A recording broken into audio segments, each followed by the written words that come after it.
आप सभी के हृदय में विराजित उस ब्रह्म को प्रणाम करते हुए प्रारंभ है आज का स्वाध्याय। आज हम प्रस्तुत करने जा रहे हैं एक ऐसी पुस्तक जो पूरे जीवन के यथाक्रम को, पूरे जीवन के क्रियाकलापों को आमूलचूल परिवर्तन करने में सक्षम है। पुस्तक का नाम है जीवन साधना के स्वर्णिम सूत्र, गोल्डन रूल ऑफ लाइफ, जिसको लिखा है वेद मूर्ति तपोनिष्ठ पंडित श्री राम शर्माचार्य जी ने। वास्तव में मित्रों, ये पुस्तक ऐसी है जो हमें जीवन के महत्वपूर्ण बिंदुओं पर सोचने पर, विचारने पर मजबूर करती है कि कितना सुदुर्लभ ये मानव जीवन हमें यूं ही नहीं मिला है। सत्य ही है मित्रों, जब हम जीवन यात्रा शुरू करते हैं, किस तरीके से बाल्यावस्था, युवावस्था और वृद्धावस्था, और एक दिन भगवान कब चेकआउट का नोटिस भेज दे पता ही नहीं चलता। तो आइए प्रस्तुत है इस पुस्तक के कुछ महत्वपूर्ण अंश। ये इसका प्रथम चरण है। पुस्तक के प्रारंभ में ही ऋषिवर एक बहुत ही महत्वपूर्ण स्टेटमेंट लिखते हैं। मनुष्य को ना तो अभागा बनाया गया है और ना ही अपूर्ण। उसमें वो सभी क्षमताएं विद्यमान हैं, बीज रूप में विद्यमान हैं, जिनके आधार पर अभिष्ट भौतिक एवं आत्मिक सफलताएं प्रचुर मात्रा में प्राप्त की जा सकती हैं। आवश्यकता है उनके समझने और उनके उपयोग करने की है। आगे ऋषिवर लिखते हैं, प्रकृति अलमस्त बच्चे की तरह निरंतर अपने खेल खिलवाड़ में लगी रहती है। पंचतत्वों के रेत बालू को बटोरना, सजोना, बढ़ाना, घटाना, बिगाड़ना, बस यही उसके क्रियाकलाप का केंद्र बिंदु है। बाजीगर का तमाशा देखने में अपनी सुध बुध खो देने वाले दर्शकों की तरीके से लोग उस कौतूहल को देखने के लिए एकत्रित हो जाते हैं।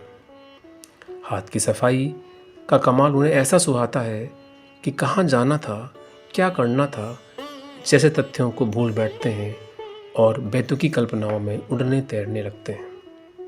इस प्रपंच कौतुकों में मन भी सहायता देता है, रोने हंसने तक लगता है। यही है प्रकृति का प्रपंच, जिसमें आम आदमी बेतरह उलझा, उद्विग्न, खिन्न, विपिन होते देखा जाता है। कभी कभी तो इसे सिनेमा के पर्दे से प्रभावित होकर चित्र विचित्र अनुभूतियों में तन्मय होते तक देखा गया है।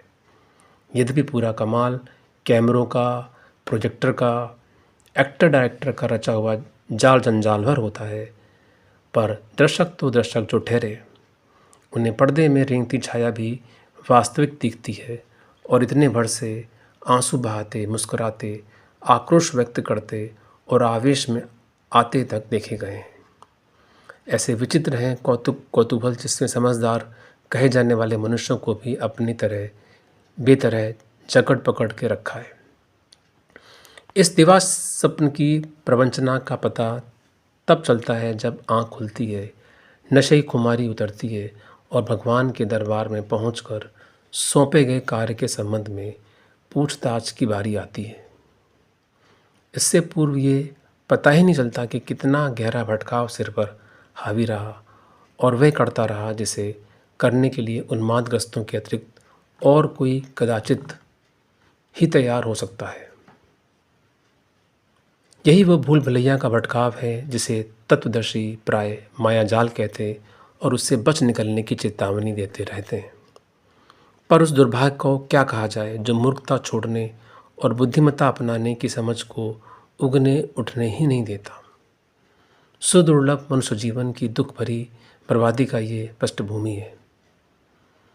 आश्चर्य है कि शिक्षित, अशिक्षित, समझदार, बेअक्ल सभी अंधी भेड़ों की तरह एक के पीछे चलते हुए गहरे गर्त में गिरते हैं और दुर्घटनाग्रस्त स्थिति में कराहते कल्पते अपना दम तोड़ते हैं।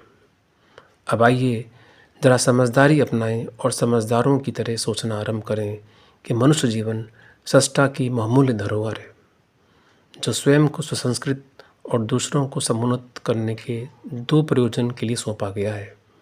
इसके लिए अपनी योजना अलग बनानी और अपनी दुनिया अलग बसानी पड़ेगी।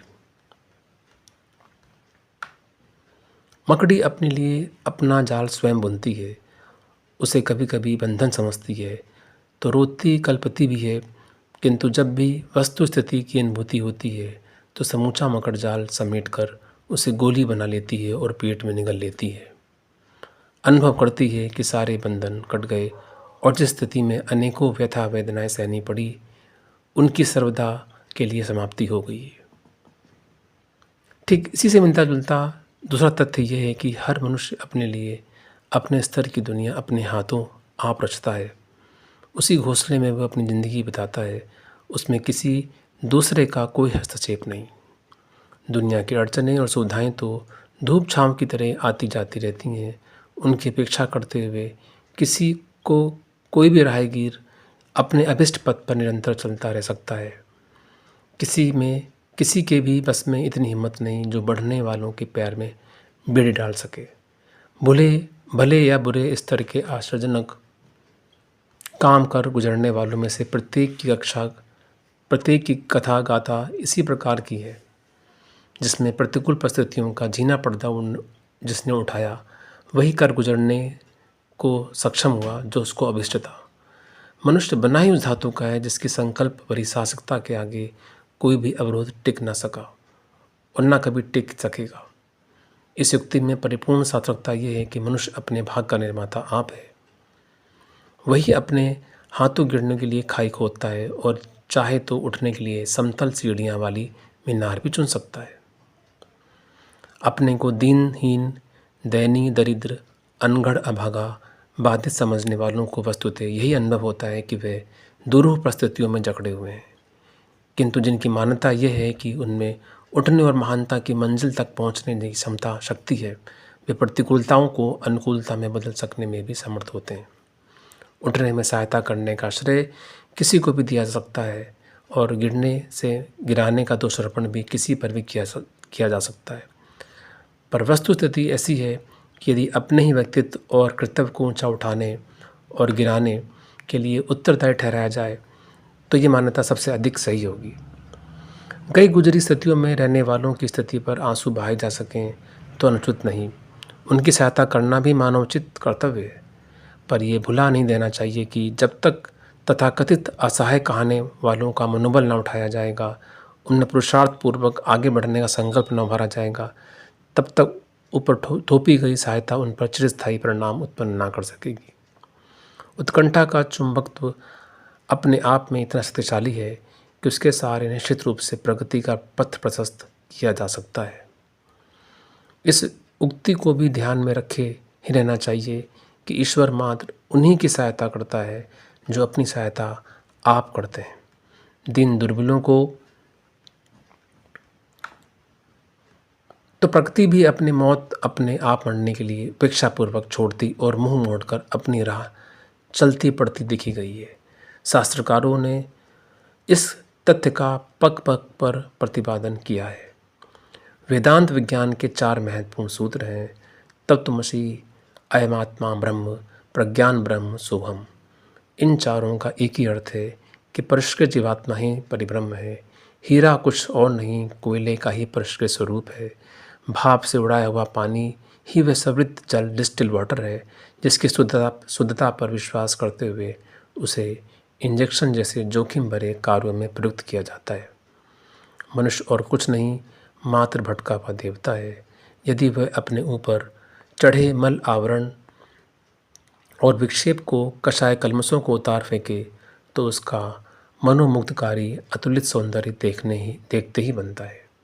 गांधी और अष्टावक्र की दृश्यमान कुरूपता, उनकी आकर्षकता, प्रतिभा, प्रामाणिकता और प्रभाव गरिमा में राय रत्ती भी अंतर न डाल सकी।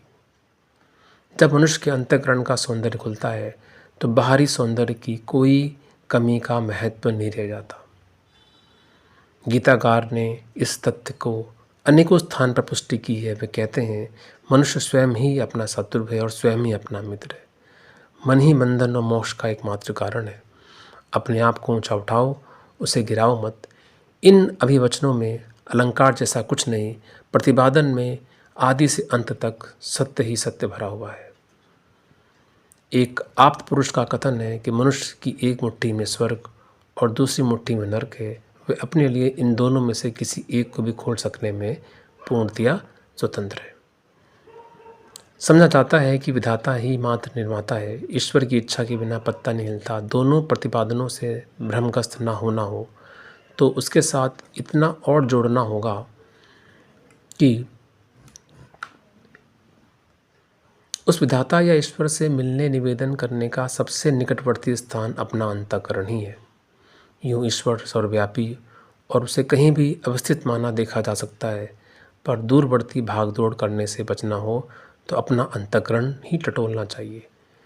उसी पर्दे के पीछे बैठे परमात्मा को जी भर देखने का, हृदय खोलकर मिलने निपटने का सहज ही ये पूरी भावना कर लेनी चाहिए। ईश्वर जड़ नहीं चेतन है, इसे प्रतिमाओं का सीमित नहीं किया जा सकता। चेतना वस्तुतः चेतना के साथ ही दूध पानी की तरह घुल मिल सकती है। मानवीय चेतना भी अंतःकरण का ईश्वर का निकटवर्ती और सुनिश्चित साधन हो सकता है। मंदिर बनाने के लिए अतिशय व्याकुलता किसी भक्त के किसी सूफी संत से मंदिर की रूपरेखा बना देने का अनुरोध किया। उसने अत्यंत गंभीरता से कहा कि इमारत अपने इच्छानुरूप कारीगरों की सलाह से बजट के अनुरूप बना लो, पर एक बात मेरी मानो, उसमें प्रतिमा के स्थान पर एक विशालकाय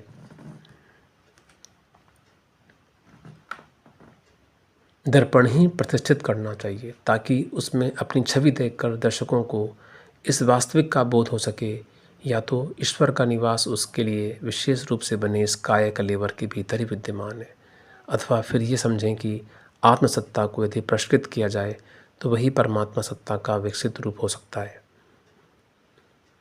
इतना ही नहीं, ये परिष्कृत आत्मसत्ता पात्रता के अनुरूप दिव्य वरदानों को अनवरत वर्षा भी करती रह सकती है। इस पुस्तक में और भी ऐसी कई पंक्तियां हैं जिसको पढ़ने के पश्चात ही मालूम चलता है कि किस तरीके से सुर दुर्लभ जीवन को हम और बेहतर बना सकते हैं और इस जीवन लक्ष्य को हासिल कर सकते हैं। तो आज के इस स्वाध्याय में इतना ही। आप सभी लोगों ने ध्यानपूर्वक इसको सुना। आप सभी लोगों का धन्यवाद, साधुवाद। आप सभी को नमस्कार, प्रणाम।